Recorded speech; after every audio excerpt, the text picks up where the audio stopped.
Mike, firstly, the news that Southampton's game was off last night was probably not the news you wanted to hear. It's small things, but little things that could have helped you, them having a game so late in the week. Yeah, and it feels like there's a lot of small things going against me and us at the moment. But as I said, I said it from the outside, we've got to control the controllables and we've got to focus on us. So, a little bit of not feeling sorry for yourself, but a little bit like, come on, let's just, someone give us a little bit of a break here. But yeah, listen, we focus on us, control the controllables. You did touch on it on Tuesday night after the game, that it is 5 straight defeats, and you can't shy away from that. You do need a result from somewhere before it becomes a little bit a runaway where the fans start to get unsettled, and you'd imagine perhaps the players start to feel a little bit of lack of self-confidence. Yeah, that bit isn't lost on me. The things that I feel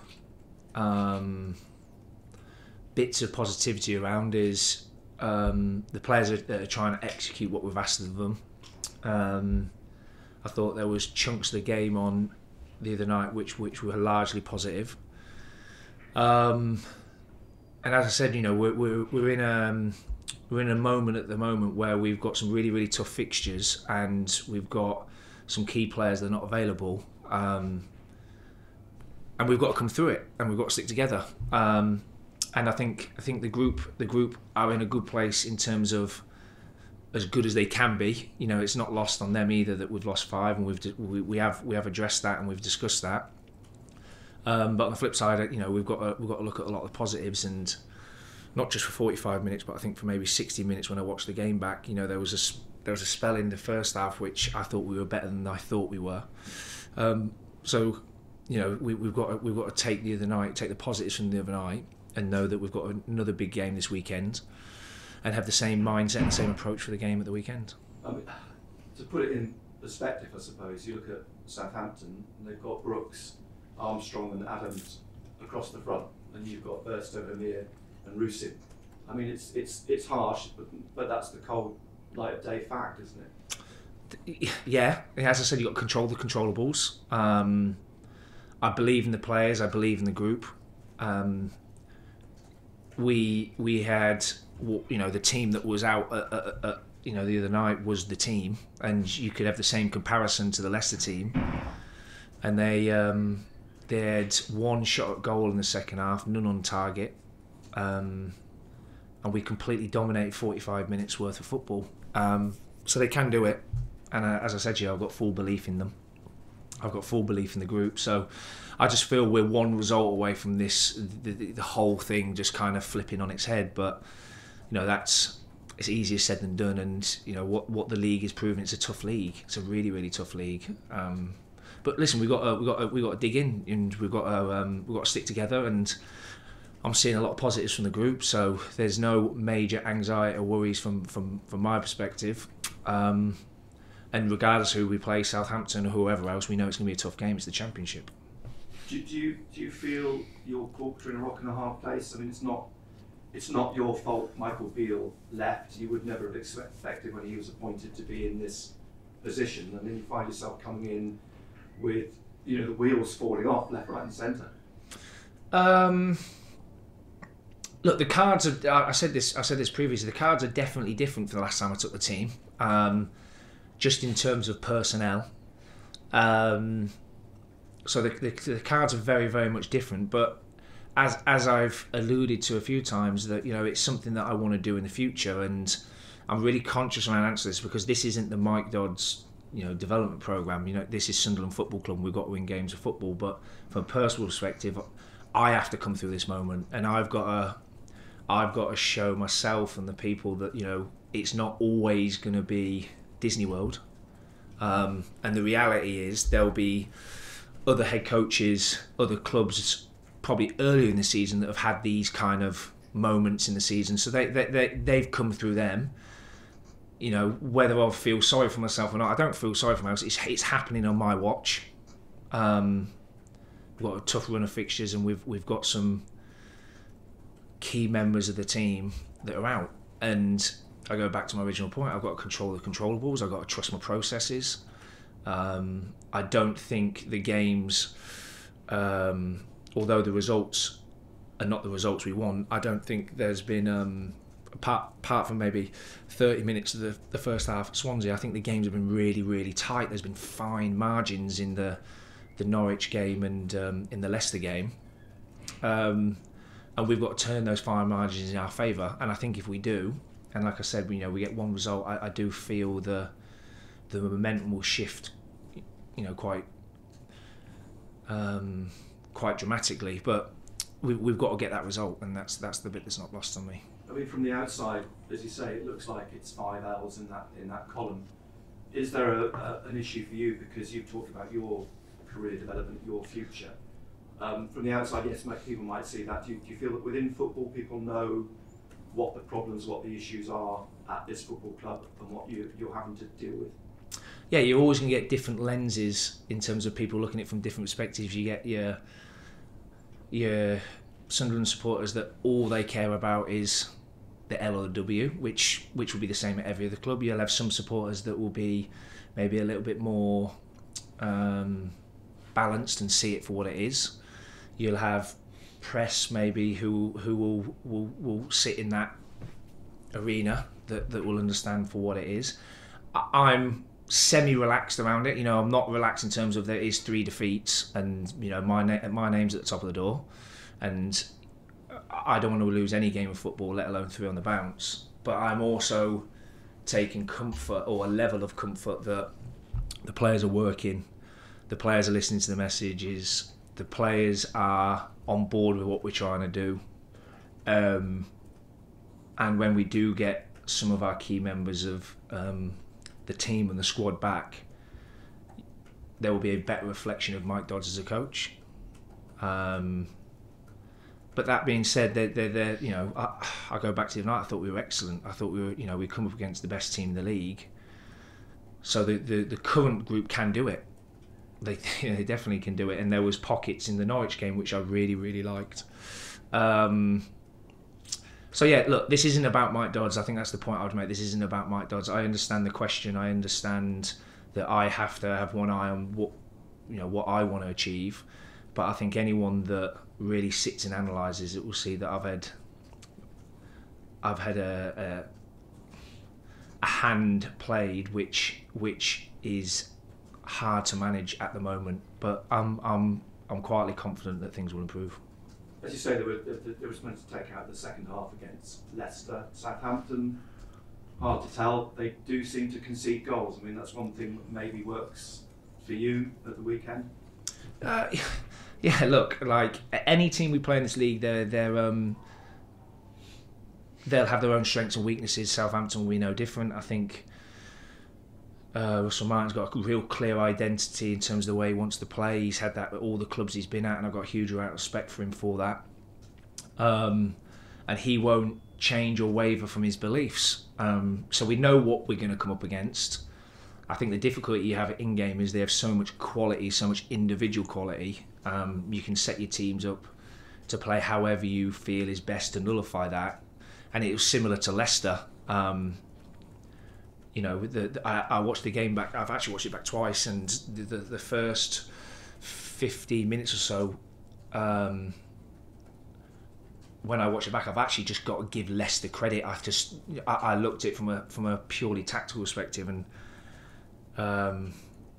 there wasn't a huge amount I disliked. I just thought they were really good. I thought they started the game really well, and there was a couple of passes they made that were just like Premier League quality passes that just slice us open. And that's the quality that you come up against, and it would be the same for Leicester. I know the players will be 100% up for the game. That's without question. I know they'll execute what I ask them to do. It's whether they can win their individual duels and do the bits that they need to do to get positive result. That's the bit that is on them. And we speak a lot in the group around what's on me as a coach, what is on us as a collective, but also what is on you. So we break it down into those 3 areas. And I think the weekend's going to be really important in terms of them individually, what is on them, and they've got to execute their bits. St Mary's is a ground where you've not done so bad over the last 10 years, 3-1 all draws. The other was an 8-0 in Southampton's favour. But I know sometimes clubs do seem to have grounds that you go to where you historically do well. I mean, I wonder if Southampton's one of them. Well, hoping so. We played against a really, really good team on Tuesday, and we were fearless. We were fearless for probably 75% of the game. And I think when I took the responsibility of this position, I said that I felt we needed a team that was representative of the city and of the fans. And one of the things that I said to the group was they've set a standard now, and they've set a precedent in terms of how we should look. And I hope that is the kind of mantle going forward. It's taken us a game or two to kind of get back to that intensity, but you know, I take huge positives from what I've seen, not the result, but what I've seen in terms of their application, and whether it would be, you know, Southampton away or whether it would be Leicester at home, we've got to be Sunderland, and that's something that we won't change. And Luke's suspended, but will he travel with you just because he's Luke and the influence he has in the dressing room? Yeah, he spoke to me this morning, so he wants to travel. He wants to be around the group, which is obviously for me as a coach is something that you know, I don't undervalue. I think it's really important that we have someone of his character around the group. So he's still fully committed, as they all are. They believe in what we're doing. I think if they didn't believe in what we are doing, you wouldn't get the level of commitment that they showed on Tuesday night. So the group generally is in an okay spot with all things considering, and we've got to go to the game on Saturday and be as fearless as we were on Tuesday. Right. Cheers, Nick. Mike, you take some comfort in the memory of the Southampton game up here, 5-0 when anything seemed possible. Chris Rigg scoring his first goal. Yeah, I referenced Disney World earlier, and I think that was like a Disney World day, I think, and that doesn't happen very often. And listen, they'll be using that as fuel for them as well, because that, you know, they'll want revenge for that day. I'm sure of it, and we'll be aware of that. We've got to do what we do, and we've got to concentrate on us. At the moment, results are not going the way we want them to go, and the only way to correct that is us focusing on us, and that will be, you know, regardless of what happened in the previous game, you know, that will have no bearing from my perspective in terms of what happens on Saturday. Talk about the players that you're missing. Are any of them anywhere near Patrick Roberts, Achilles, anyone? Bradley Dack? Bradley Dack's training with the group, but he's still going to be probably a few more weeks. He's probably after the international break.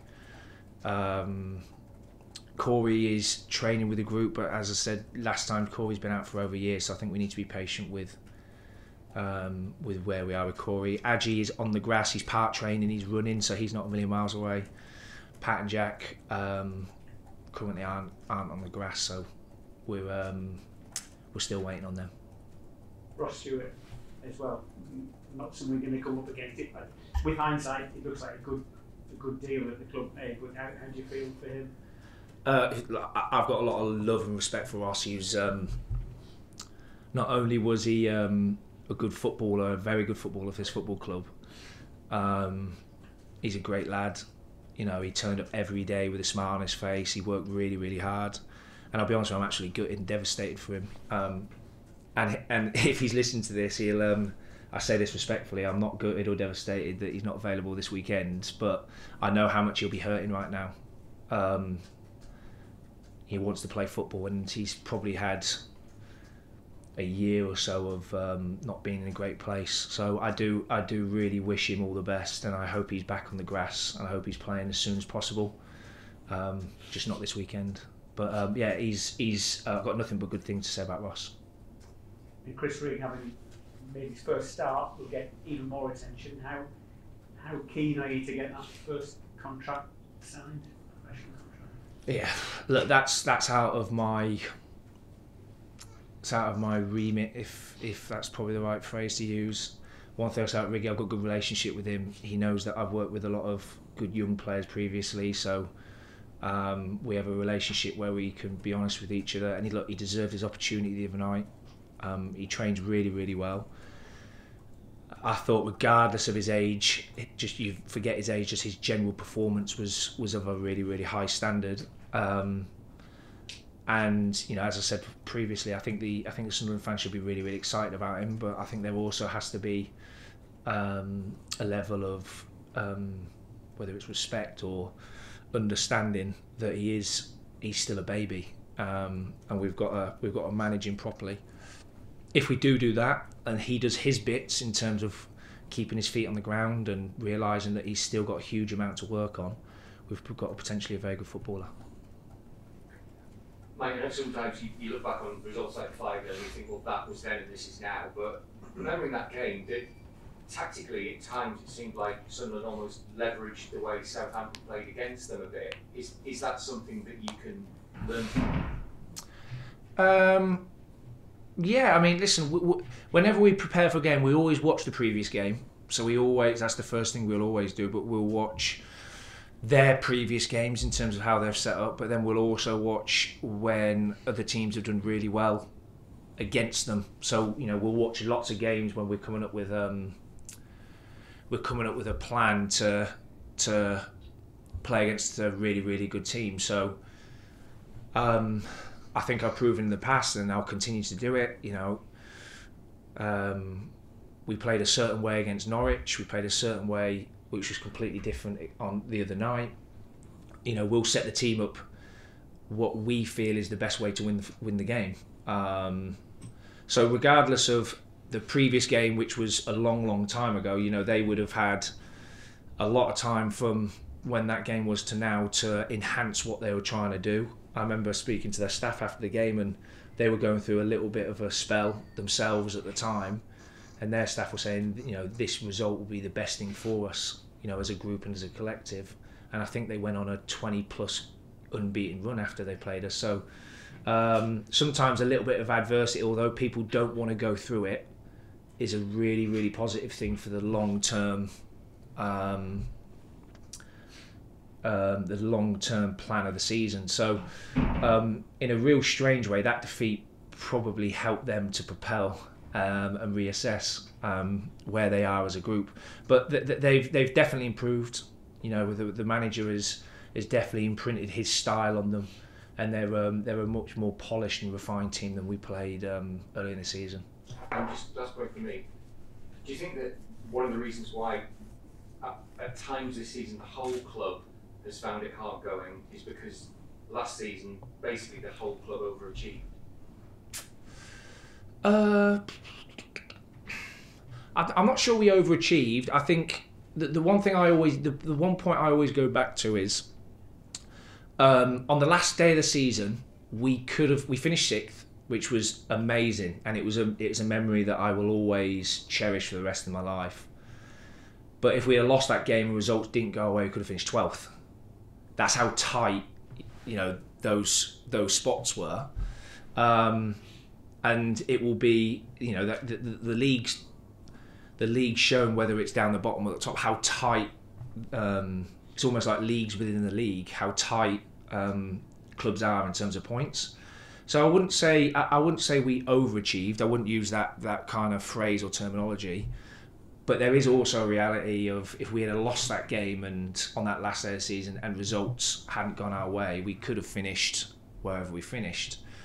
So yeah, I wouldn't say we overachieved. I wouldn't say we overachieved. I think the table ultimately doesn't lie. And at the moment, we've just got to concentrate. Regardless of what happened previously, we're in a moment at the moment where we've just got to concentrate on us, and we've got to forget about last season and whatever else, because we've got to win games of football.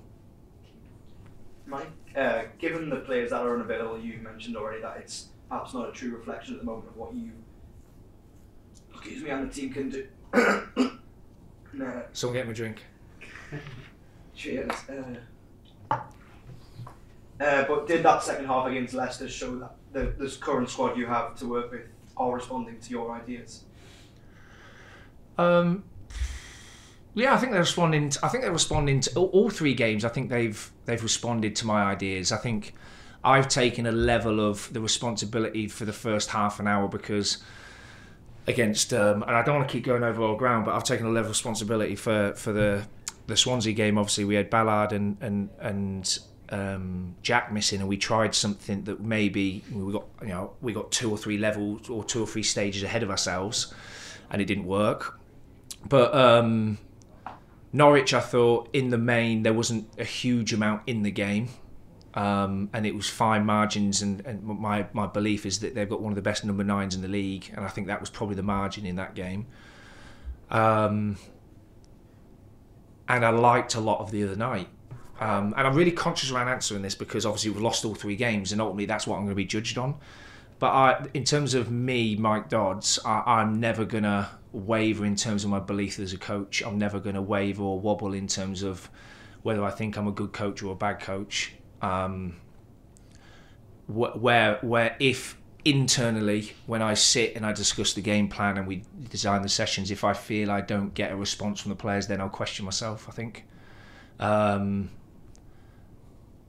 I think I am getting a response from the players, but at the moment, and I use this phrase flippantly, and I use it cautiously, but it is what it is at the moment in terms of the players. Like, there's nothing I can do about that. There's nothing I can do around. We've had certain fixtures and certain players not available, and it's almost like the perfect storm. But I do genuinely believe at the moment the team isn't a reflection of me as a coach. I think they're giving me everything. I do genuinely feel like they're giving me absolutely everything. And at the moment, it's fine margins that are going against us, and I'm 100% positive that is going to turn at some point. And so, for you personally, then, what would you like to achieve from coming the end of the season if players do come back and hit the ground running? Win every game. I said that when I first came in, and that's not an arrogance or again, it's not a flippant comment, but I do genuinely feel if we can set the team up properly and we have our strongest team out and they're fully committed to what we're trying to do, we shouldn't fear anyone in the league. I don't. I think the other night we played against the Leicester team. I mean, you don't really need to talk about the Leicester team in terms of the quality they got, and I felt we were completely fearless for large spells of that game. And we've got to improve in certain areas.